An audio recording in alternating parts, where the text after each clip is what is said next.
Bom, eu vou tentar fazer um resumo daquilo que eu tenho compartilhado, daquilo que eu tenho falado nesses dias aí às congregações. Como a maior parte de vocês está sabendo, eu já fiz a vacina, né, tomei as duas vacinas, não estou confiado nelas, mas cumpri o protocolo. Benjamin, sim. Desculpe interromper, sua câmera vai ficar fechada mesmo? Ué, vocês estão me vendo? Eu quero lhe ver, eu estou só te ouvindo. Benjamin, acontece o seguinte, você está falando pelo outro aparelho. O aparelho que você fala é que aparece a imagem. Entendi. Bom, eu não acho assim tão bom vocês me verem não, mas já que você gosta... Agora sim. Que gosto ruim você tem, Antônio Carlos. Meu Deus do céu. Mas, voltando, né? Eu já tomei as duas vacinas, cumprindo o protocolo, correto? Se bem que eu tomei a Coronavac, e segundo uma estimativa que eu vi hoje, é 53% de efeito. Então, eu vou ter que confiar 47% em Deus, né? 53% na vacina. Eu confiar 100% nele, né? A gente cumpre um protocolo. Assim como a gente toma vacina contra a febre amarela para ir na África, a gente toma essa do Coronavac aí para viajar. E eu comecei a viajar, estive no interior da Bahia, estive em Salvador, estive em Curitiba, ou voltando a viajar. Claro que com grupos menores, mas cumprindo já aquele que é o meu trabalho. E nesses lugares, eu tenho procurado alertar os irmãos e incentivar os irmãos a trabalharem nesse tempo chamado tempo de pandemia. Eu quero lembrar vocês algo que a gente comentou já há um bom tempo, que a libertação do povo de Deus do Egito se deu no momento de praga, né? E não foi uma só, mas 10 pragas. Foi no momento de pandemia, no momento de epidemia lá no Egito, né? 10 pragas realmente, é que houve aquela grande libertação. E eu não sei qual a interpretação que você faz a tudo isso, mas como Oswaldo falou no começo, eu creio que nós estamos assim, à margem ou ao borde ou na linha de uma grande libertação para a igreja. Eu creio que Deus está trabalhando em nós, como disse o Jorge Cândido, que Deus está matando as nossas vacas sagradas. Eu diria que está destruindo os nossos bezerros de ouro, e a gente está percebendo que a gente não precisa do bezerro de ouro, não precisa da vaca sagrada, e Deus está levando a gente para aquilo que é o que Ele quer. Eu tenho orado muito, que Deus me prepare para o meu encontro com Ele.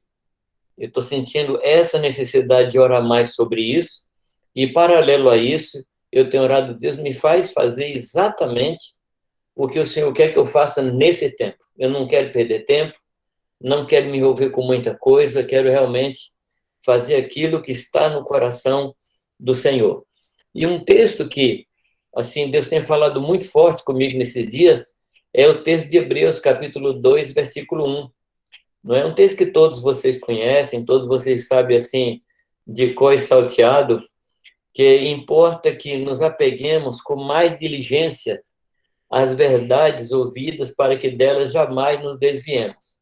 Esse tempo é um tempo de desvio, correto? Ontem, anteontem, nós tivemos um tempo com pastores naquele encontro internacional da AF, e foram faladas ali umas estatísticas muito interessantes, que mais de 50% das pessoas não estão voltando para as reuniões. Entendeu? Os pastores estão voltando e o povo não.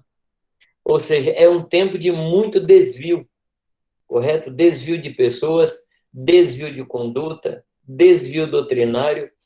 Eu também nunca vi tanto teólogo se levantar como tem se levantado na internet esse tempo. Nós estamos vivendo um tempo de internet teologia, não é? Assim, muita doutrina, muita coisa sendo falada pela internet. Então, realmente, esse é um tempo em que a gente é tentado a desviar, tentado a entrar em atalhos. Por isso que esse versículo tem batido muito forte no meu coração, que a gente precisa se apegar às verdades que Deus tem nos falado. Tem nos falado quando? Não é da agora. Essa pandemia não pegou Deus de surpresa, correto? Deus não está trabalhando num plano de contingência. Deus não está trabalhando com um plano assim, o plano B. Não, o plano de Deus, ele sempre foi plano A e continua sendo plano A. O que nós precisamos descobrir, que plano é esse? Sair dos planos alternativos, sair dos planos B, C e outros planos que nós tínhamos e voltar para o plano que é o plano original do Senhor. Então, as perguntas que a gente tem que fazer é essa: como é que nós estamos lidando com a pandemia? Nós estamos sendo sufocados por ela? Nós estamos sendo dirigidos por ela?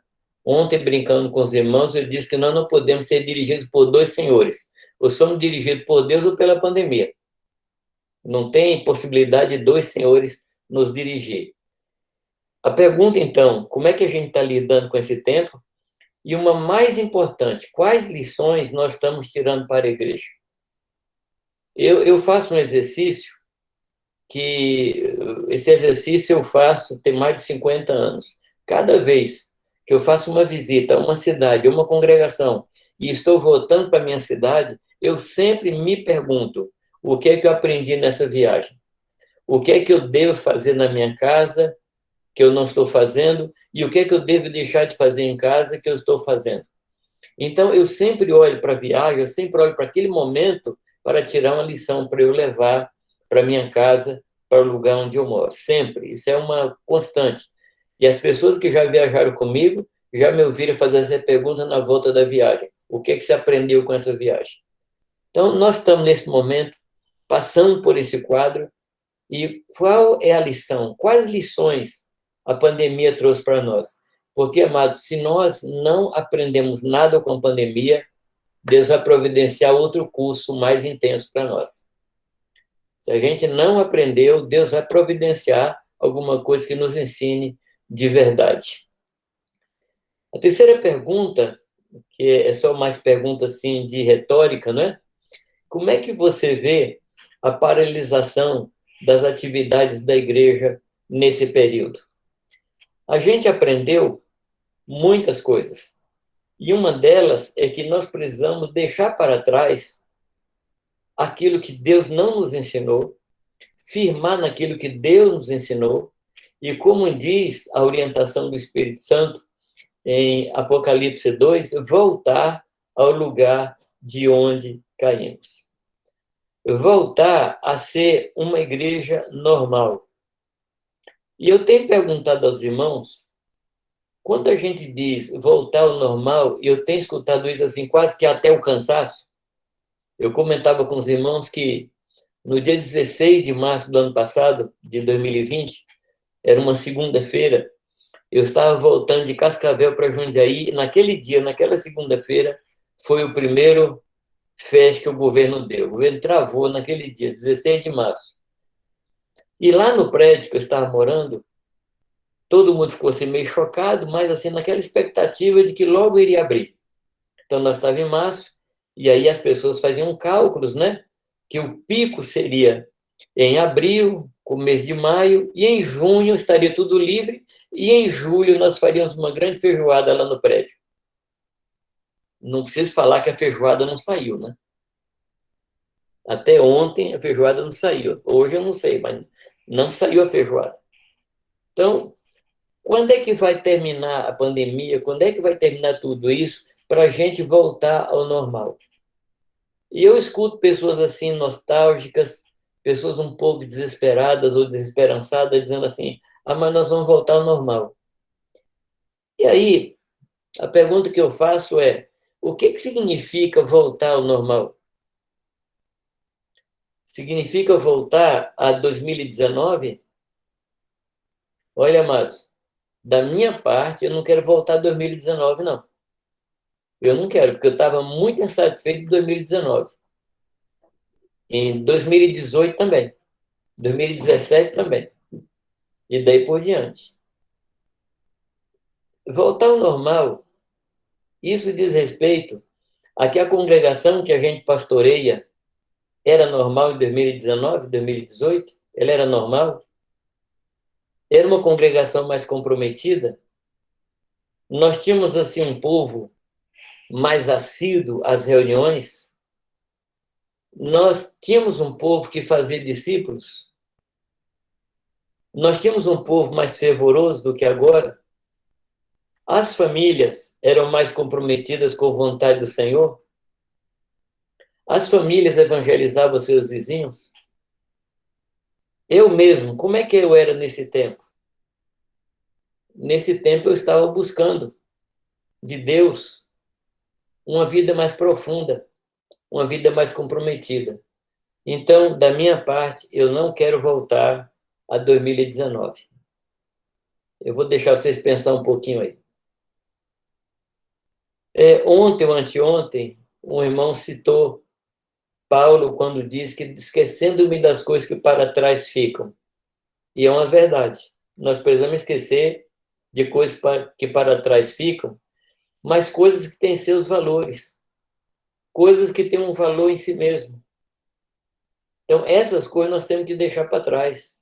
Mas lá em Efésios, Paulo diz para a gente olhar para trás, para ver como é que nós éramos antes, para a gente não esquecer e não voltar para aquilo. Então, a gente fica numa tensão da palavra.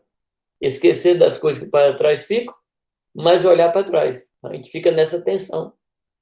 Eu preciso olhar para trás para valorizar o que Deus fez na minha vida, valorizar a salvação, valorizar a obra do Espírito Santo na minha vida, e olhar de onde eu saí para valorizar o lugar onde Deus me colocou agora, mas não tomar coisas que eram valiosas atrás e tentar trazer para agora se elas não têm mais valor nesse momento.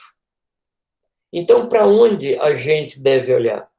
Eu tenho certeza no meu coração que se nós quisermos ser uma igreja que atingiu aquilo que Deus quer para nós, para ser uma igreja que vive em restauração, nós precisamos voltar, não é para 2019, nós precisamos voltar lá para o primeiro século. Nós precisamos voltar para aquelas verdades que Deus ensinou para nós ali. Nós precisamos voltar para aquilo que Deus falou em termos de princípios, em termos da realidade da igreja, e voltar para aquele ponto. Eu tenho lido com outros olhos Mateus capítulo 18, e eu não vou falar de Mateus 18 agora, mas Mateus 18 diz que onde estiverem 2 ou 3 reunidos no nome do Senhor, ali ele está. E sempre que eu ouço alguém pregar nesse texto, Mateus 18, 20, a pessoa se refere a uma reunião. Então, eu estou reunido com o irmão, eu, mais ele, mais outro, então aí Deus está presente. Ora, se a gente olhar no contexto do capítulo 18, em todo o contexto, ele está falando de restauração de relacionamento. Ele está falando de parar de disputar para ver quem é maior. Ele está falando de cuidar dos pequeninos. Ele está falando de sustentar os débeis. Ele está falando de restaurar aquele que pecou. Se eu não conseguir, chamo segunda pessoa. Se eu não conseguir, chama a igreja. Ele está falando de perdoar não somente 7 vezes, mas perdoar 70 vezes 7. Então, o capítulo 18, ele trata de relacionamento. E é com essa premissa, é com essa visão que a gente tem que olhar para o versículo 20, onde 2 estiverem reunidos. E eu creio, amados, que o que Deus está falando ali não é de uma mera reunião, mas ele está nos chamando para uma reunião, para uma reconciliação, para uma vida de juntas e ligamentos, onde a gente possa cuidar um do outro. E é nesse contexto que o Senhor Jesus Cristo está. Não é o fato da gente reunir 2 pessoas e falar assim, em nome de Jesus, a gente abre essa reunião. Isso não garante a presença do Senhor. O que vai garantir a presença do Senhor é se nós estamos ali porque Ele mandou, se nós estamos ali no caráter dEle, se nós estamos ali com o coração dEle, aí sim, Ele se compromete em estar. Jesus falou, o Pai não tem me deixado só. Ele sempre está comigo, porque eu faço sempre o que Ele agrada. Então, os irmãos percebem qual é a condição para Deus estar conosco? É quando a gente faz o que Ele quer, é quando a gente se compromete com o que Ele quer. Aí sim, Ele está conosco nesse tempo.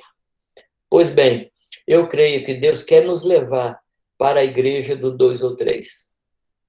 Não estou dizendo aqui que o maior tamanho da igreja vai ser 2 ou 3 pessoas. Não estou dizendo isso. Mas eu estou falando que a igreja dos últimos tempos vai ser de uma igreja de um povo que se conhece, um povo que se ajuda, um povo que conhece o nome um do outro, um povo que conhece a dor um do outro, um povo que sustenta o outro, um povo que anima.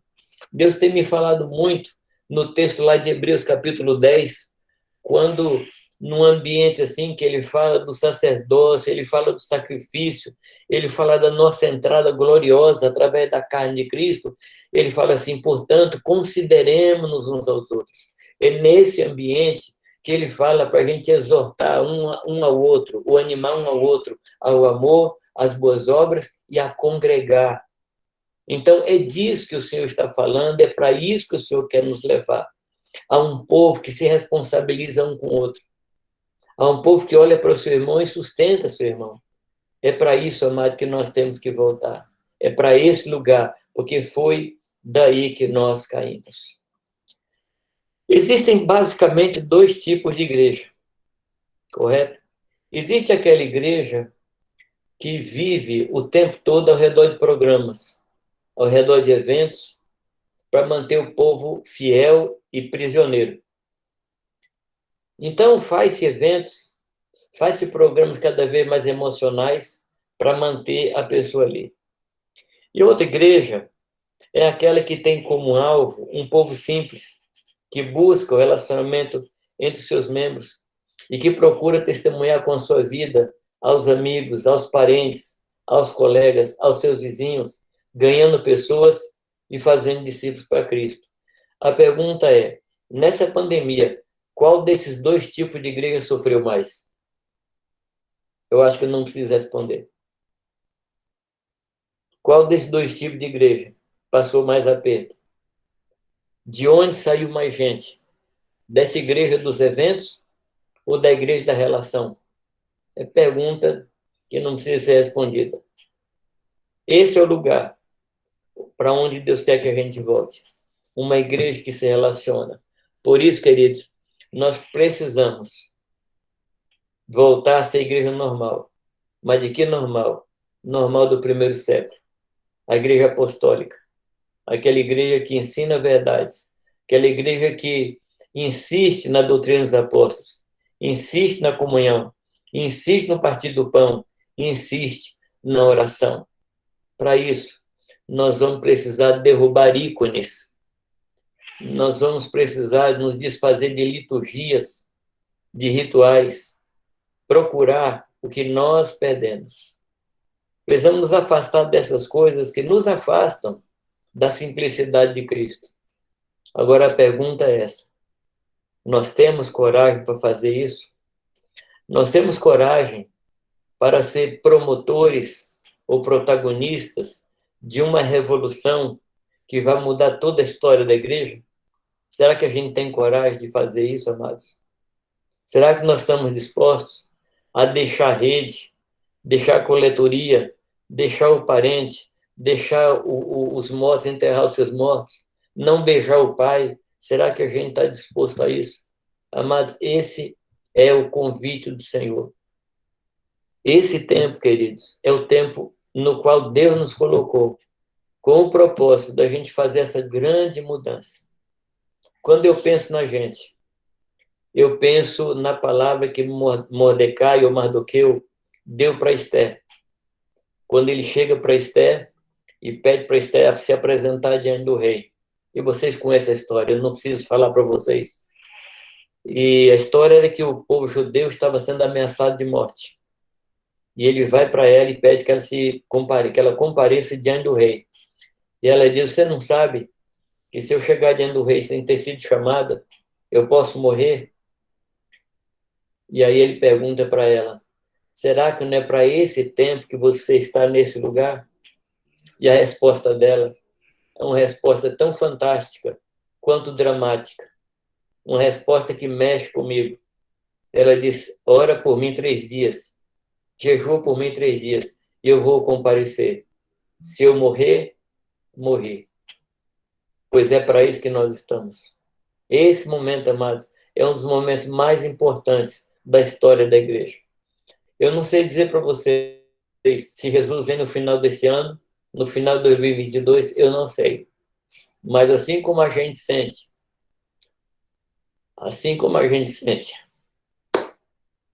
o cheiro da chuva no vento, eu sinto o cheiro da volta de Jesus Cristo nesse tempo. Eu sinto esse cheiro. Então, amados, nós precisamos nos desgarrar de todo o peso e todo o pecado de tão de perto nos assedia, para correr a carreira que nos está proposta, olhando para Ele, olhando para o Senhor, que é a nossa referência. A vida de Jesus é a nossa referência. É a vida dele, a vida que ele teve, uma vida de simplicidade, uma vida de pureza, uma vida de intencionalidade, uma vida voltada totalmente para Deus.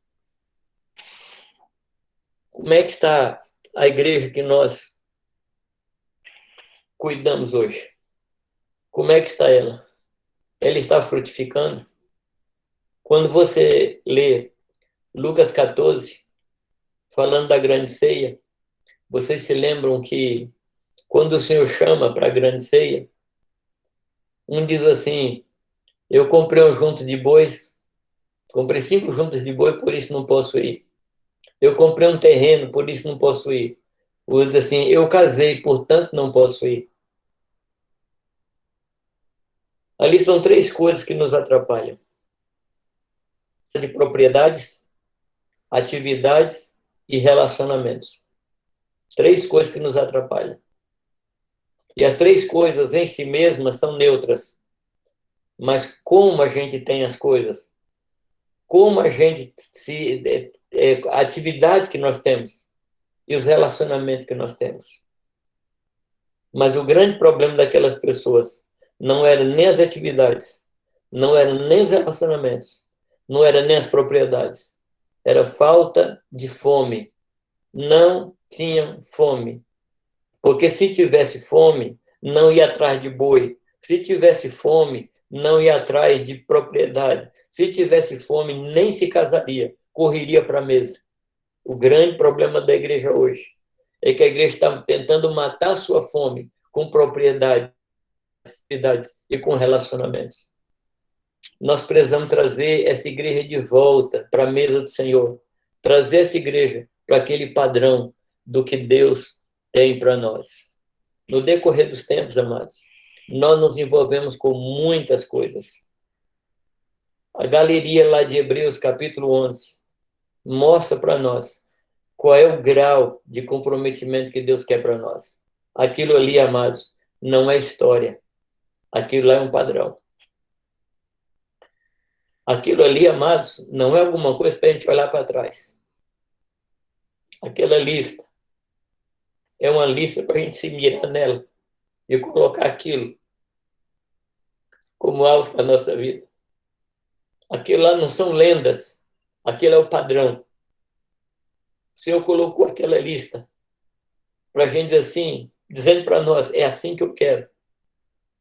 Homens que viram o invisível, homens que viram aquele que é invisível, homens que recusaram a riqueza daqui, homens que recusaram trazer da ressurreição os seus mortos, recusaram tudo isso por causa da glória que lhes estava proposta. Nós precisamos voltar ao que Deus quer, amados. Eu creio que nós temos uma oportunidade fantástica, temos um tempo fantástico diante de nós, e nós precisamos aproveitar.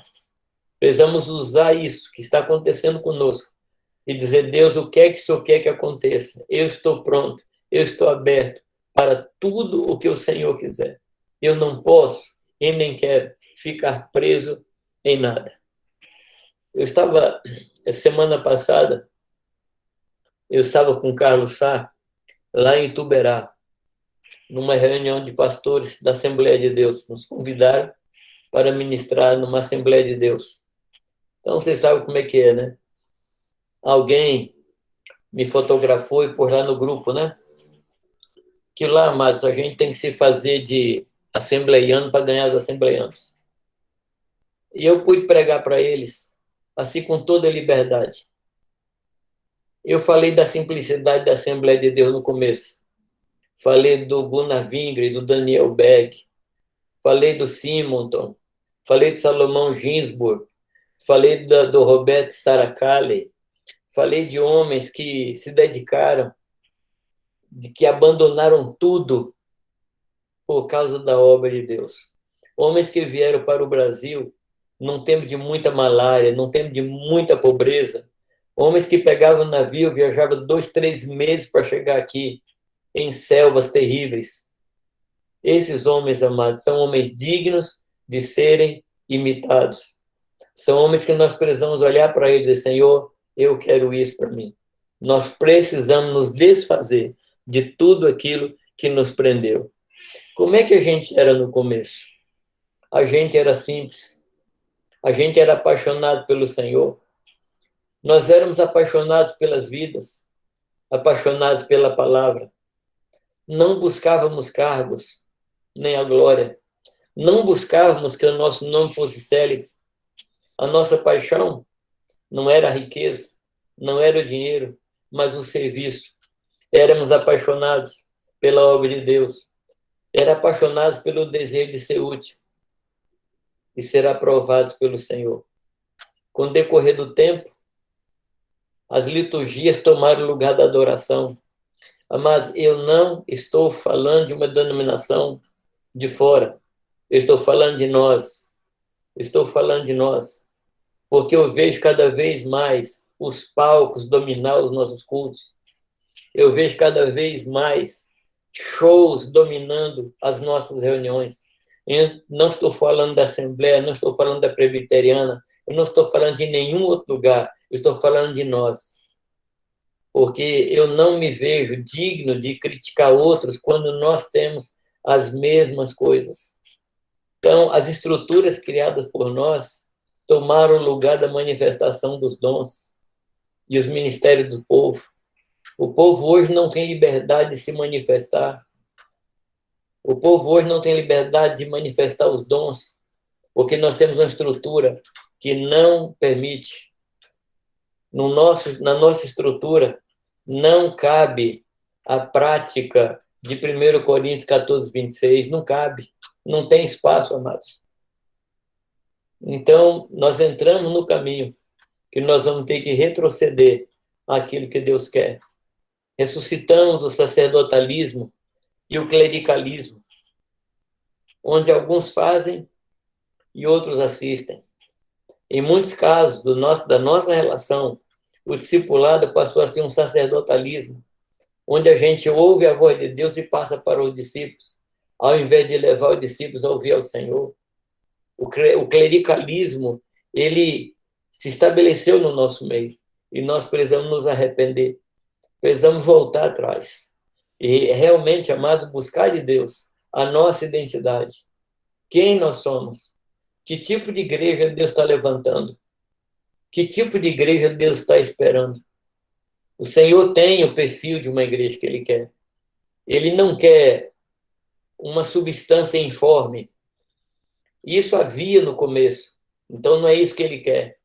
Ele quer uma igreja com cara. Ele quer uma igreja com rosto. Ele quer uma igreja com personalidade. Mas a personalidade que Ele quer imprimir, o rosto que Ele quer dar, a forma de existir que Ele quer para a sua igreja. Nós precisamos descobrir, Senhor, qual é a nossa identidade. Qual é a nossa identidade como igreja. Qual é a nossa identidade como congregação. Eu sinto, amados, que uma coisa que nós tínhamos no começo, que nós perdemos, e por favor, eu não estou aqui querendo jogar pedra. Essas coisas que eu estou falando a vocês são coisas que têm me pesado no espírito, têm me pesado no coração. Nós deixamos a visão de unidade da igreja na cidade. A gente se comporta nas cidades como se a gente fosse a única igreja. E a gente fica buscando 5 ministérios na nossa congregação. Isso não acontecerá. Eu digo e repito e afirmo, Deus não dá o todo para uma parte. Deus dá o todo para o todo. Quantas congregações nossas estão sofrendo sem receber a graça que há em outras congregações da cidade? Quantas de nós estamos numa penúria espiritual, ou dons, ou cura, ou palavra, porque a gente se isola. E eu tenho absoluta certeza que eu conheço vocês, eu conheço cada um dos irmãos que caminham conosco. Eu sei que não é uma questão de orgulho, eu sei que não é uma questão de soberba, mas a gente vai se envolvendo com muitas coisas no dia a dia e a gente perde os princípios verdadeiros que Deus nos deu. Nós precisamos voltar a descobrir a nossa identidade. Por que é que nós estamos onde estamos? O que é que nós estamos fazendo na cidade que Deus nos colocou? Nós não somos dessas cidades. Nós somos da cidade que vai descer do céu. Nós somos da cidade que vai ser revelada. Eu não sou de Cascavel. Rubinho, você não é de Piracicaba. Aliás, Rubinho, eu estava estudando a história dos metodistas. Os metodistas vieram para o Brasil em 1835, mas foi em 1867 que os primeiros metodistas vieram para onde? Para Piracicaba. Para Piracicaba. E ali começou um grande movimento. Pessoas que vieram de fora. E nós também, amados, nós somos de fora, colocados nos lugares onde nós estamos. Cabral, você não é de Florianópolis. Altamir, você não é de Agudos. Oswaldo Gomes, você não é de Valinhos. Nós não somos daqui. Nós somos da cidade celestial. Nós somos da igreja dos santos arrolados nos céus. Nós somos da Nova Jerusalém e temos uma tarefa aqui. E nós precisamos nos envolver com essa tarefa, deixando de lado tudo que Deus não nos deu, deixando de lado tudo que nós fomos adquirindo com os povos da terra, fazendo aliança, casando e nos dando em casamento com as coisas desta vida. E nós precisamos nos desentulhar, como aconteceu com os poços. Qual o nosso alvo? Eu coloco duas coisas, amados. Duas coisas. Não é ser igreja simples. O nosso alvo não é ser igreja simples. Se você está anotando, anota assim com letra bem grande. O nosso alvo não é ser igreja simples. Ser igreja simples é uma contingência, porque a gente está tão complicado que a gente não consegue fazer o que precisa fazer por causa das muitas complicações que nós criamos para nós mesmos. O nosso alvo é levar as pessoas a ser amantes do Senhor, que amem a Deus, que sejam santas diante do Senhor. Agora, para isso, nós precisamos fazer discípulo, porque Deus nos deu a ferramenta do discipulado. A igreja simples não é nosso alvo. O nosso alvo é que as pessoas se pareçam com Cristo. Um dia, quando o Senhor Jesus se manifestar, nós veremos a Ele como Ele é e seremos como Ele é. Esse é o nosso trabalho. Esse é o nosso trabalho. Levar as pessoas a serem parecidas com Cristo. Agora, para isso, amados, pesa sobre nós a responsabilidade de sermos modelo dos fiéis. Se aquelas pessoas que vão dizer aos irmãos, é assim que Jesus quer, é dessa forma que o Senhor anseia, é desse jeito que Deus quer que a gente viva, e assim nós vamos poder ensinar as pessoas. Amados, eu paro aqui nesta hora e rogo a Deus que Deus continue falando ao nosso coração. Vocês me perdoem, mas enquanto eu viver e viver com vocês, eu não vou deixar vocês quietos. Eu prometo não deixar vocês quietos. Eu prometo fazer de tudo para perturbar a quietude e o descanso de vocês. Aqui não é o nosso descanso. Aqui é lugar de trabalho. Aqui é lugar de fazer discípulos. E nós vamos fazer discípulos com a cara de Jesus Cristo. Não a nossa cara, a cara dele. Para isso, amados, eu quero terminar dizendo, nós precisamos de duas coisas básicas, fundamentais. Nós precisamos de oração, numa declaração total de dependência do Senhor. Nós não podemos fazer essa obra. Essa obra não é possível a nós. É uma obra impossível. Deus confiou a nós uma obra que nós não podemos fazer. Não podíamos fazer. Mas quando Deus mandou a gente fazer essa obra, ele confiava na sua palavra. A mesma palavra que disse, haja luz, e essa palavra gerou a luz. É a mesma palavra que diz para nós, vá e faça discípulo. É esta palavra que vai nos capacitar a fazer discípulos. E que tipo de discípulos? Igual a eles. Então, a oração vai nos mostrar para Deus a nossa dependência e vai fazer o coração da gente se alinhar com dele, fazer o nosso coração sintonizar com dele. E a segunda coisa, nunca nos apartemos da palavra. Nunca nos apartemos da palavra. Ela é a nossa regra de fé, é a regra de conduta, ela é a luz que ilumina o nosso caminho, é a lâmpada para os nossos pés, ela é o nosso sustento, ela ilumina os nossos olhos, é a palavra, amados. Que em momento algum da nossa vida a gente abandone a palavra de Deus. A oração e a palavra. São essas duas coisas que vão sustentar a gente. Que o Senhor nos abençoe, que o Senhor nos fortaleça e nos faça crescer. Amém. Amém, Jamil. Eu creio nisso, amém. Eu creio nisso também. Eu creio que Deus tem aberto os nossos olhos para que a gente possa ver o que Ele está fazendo diante de nós. Semana retrasada, uns 15 dias atrás, a gente tem uma reunião de oração, jejum e oração, eu e o João estamos reunidos no prédio lá para a gente estar orando, e a gente estava tendo um tempo com Deus, individual, e nesse tempo que eu estava com Deus, assim, me deu uma visão, assim, muito nítida, de como a multidão chegando diante do Senhor, se apresentando diante de Deus. E havia muita gente. O Senhor estava num local assim, recebendo cada um chegava e era recebido por ele. E aquelas pessoas iam chegando até ele, ele ia tocando sobre as pessoas, e ele ia colocando uma veste nova sobre cada um, e a gente ia entrando dentro do Santos dos Santos.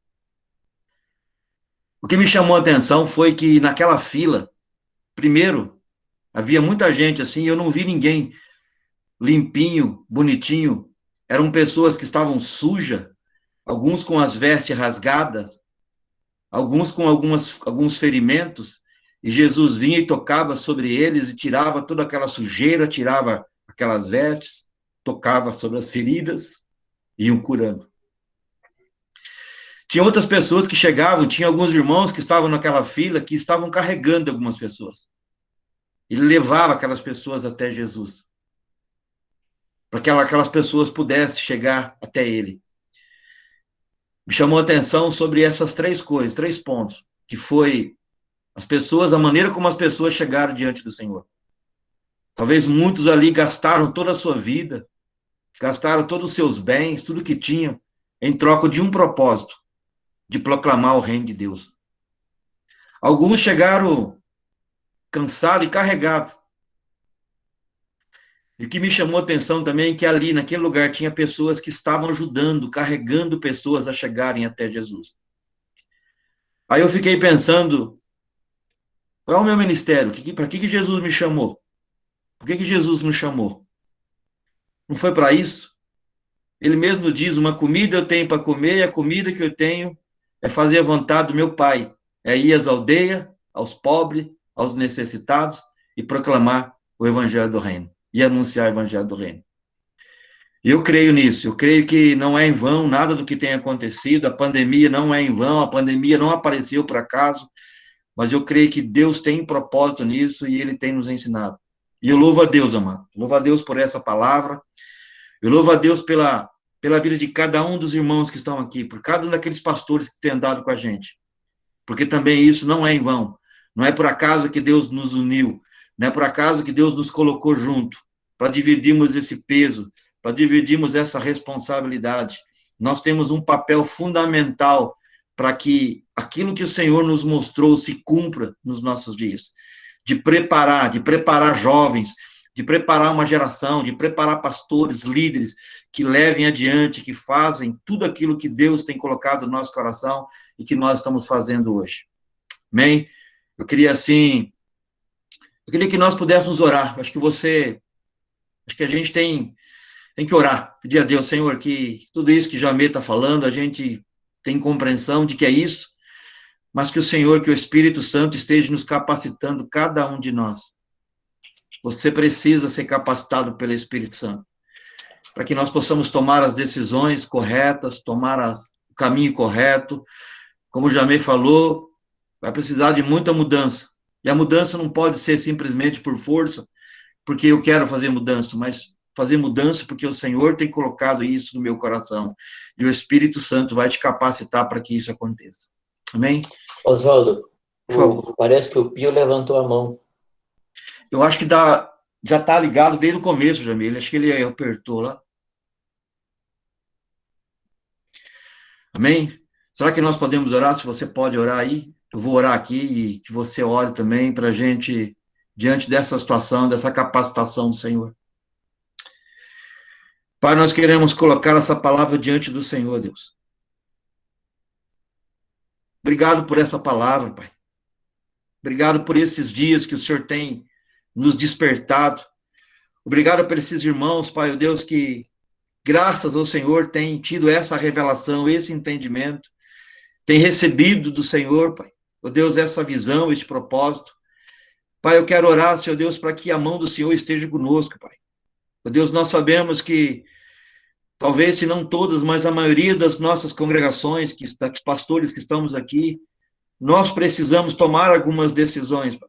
Nós precisamos tomar um caminho correto, como o Jamê falou, ter uma identidade, a nossa identidade, de uma identidade de Cristo, uma identidade de sermos discípulos, de fazermos discípulos, de levarmos as pessoas a compreender, a ser e fazer discípulo. Pai, eu quero orar em nome de Jesus, Deus, por essa noite, por esse tempo. Espírito Santo, nos ajuda. Seu Espírito Santo, faça-nos lembrar das coisas que Jesus nos ensinou através da palavra, Deus, que talvez ainda nós esqueçamos ou por algum momento nós deixamos para trás. Pai, nos faça lembrar de todos os ensinamentos que Cristo nos deixou e revela, Senhor, Deus, as coisas novas que ainda não temos entendimento, que não temos interpretação, que nós possamos ter essa compreensão dos nossos dias, Pai, de sermos uma congregação de discípulos, discípulos apaixonados pelo Senhor, discípulos apaixonados pela oração, pela palavra, discípulos apaixonados, Senhor Deus, pela proclamação do Evangelho, de ganhar almas, de ver almas se rendendo diante do Senhor. Pai, esse é o desejo do nosso coração também, Senhor. Mas nós precisamos da capacitação do Senhor. Quero orar aqui, Senhor Deus, pelos pastores, os pastores, ó Deus, os ministérios plurais, ó Deus, pelos irmãos que têm os seus líderes, os seus obreiros juntos na liderança, ó Deus, que nós tenhamos sabedoria de como trabalhar com esses homens, mulheres, para que eles compreendam isso, para que eles tenham esse entendimento. Pai, eu quero orar, Senhor, e pedir ao Senhor, ó Deus, a graça e a capacitação do Senhor sobre nossas vidas. Pai, eu oro, eu peço, ó Deus, em nome de Jesus, Pai. Sabemos, ó Deus, que o Senhor tem levantado jovens, e não são jovens da igreja do futuro, não, Senhor. São jovens desse tempo, são jovens dessa igreja que o Senhor está nos mostrando. Jovens capacitados, jovens cheios de ousadia, de intrepidez, Pai. Ó Deus, que vivam, que proclamam, que anunciam o Evangelho com autoridade, com graça, com poder. Senhor, que nós tenhamos sabedoria para descobrir, Senhor, nessa geração, aqueles que o Senhor está levantando, aqueles que já estão preparados, aqueles que estão sendo preparados pelo Senhor, Pai. Deus, eu oro, eu clamo, Deus, em nome de Jesus, Pai, por esse tempo, por esse discernimento nas nossas vidas, Pai. Discernimento do Espírito, que o Espírito Santo não desista de nós, Pai, mas pelo contrário, que nós possamos dar ouvidos, buscar e entender o que o Espírito Santo está dizendo. Eu oro e agradeço em nome de Jesus, Senhor. Em nome de Jesus. Oswaldo, eu posso orar também, Oswaldo? Por favor. Na palavra de Jamê tem uma parte que me parece que vem com a carga profética, quando ele disse o mesmo Espírito que disse haja luz, a mesma palavra, o mesmo Deus que disse haja luz, produziu a luz. A mesma palavra disse vão e façam discípulos.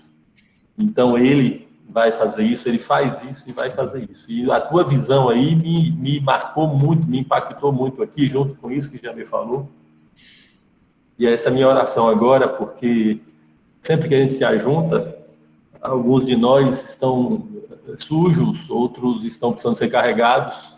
E a graça dessa visão aí de um Deus que pegou o sujo, o ferido, o carregado e vestiu com a roupa para entrar no Santíssimo Lugar. Oswaldo, que coisa! Eu quero orar sobre isso. Tem uma palavra de profecia nisso, de fé, e eu tenho certeza que vai estar nos abençoando muito hoje aqui à noite.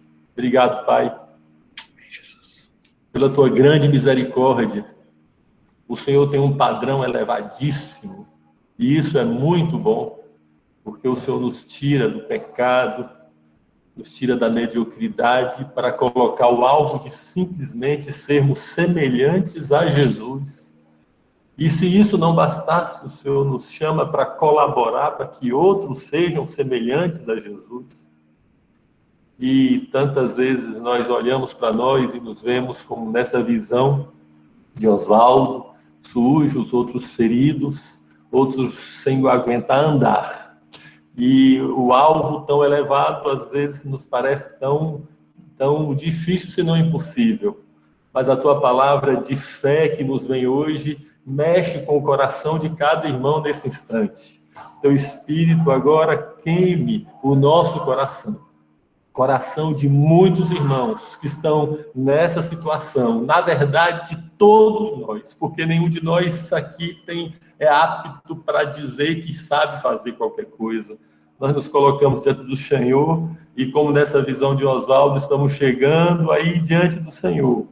E o Senhor está nos revestindo de vestes para entrar no Santíssimo Lugar. E para que a voz do Espírito, a voz do Pai, que um dia disse, haja luz e houve luz, essa mesma voz que disse para a gente fazer discípulos, está fazendo discípulos em toda a terra e também através de nós, para a glória do Senhor. Que esse instante seja um instante, Pai, de presença do Espírito Santo na nossa casa agora, onde a gente está, onde cada um está, do refrigério da graça de Deus que nos veste com roupas limpas, roupas que podem entrar no Santo dos Santos. Bendito seja o Senhor. Obrigado, Pai, pela tua palavra de conforto, de edificação e de consolo, que vem nesse instante a tua palavra profética, em nome de Jesus, Pai. Amém. Amém.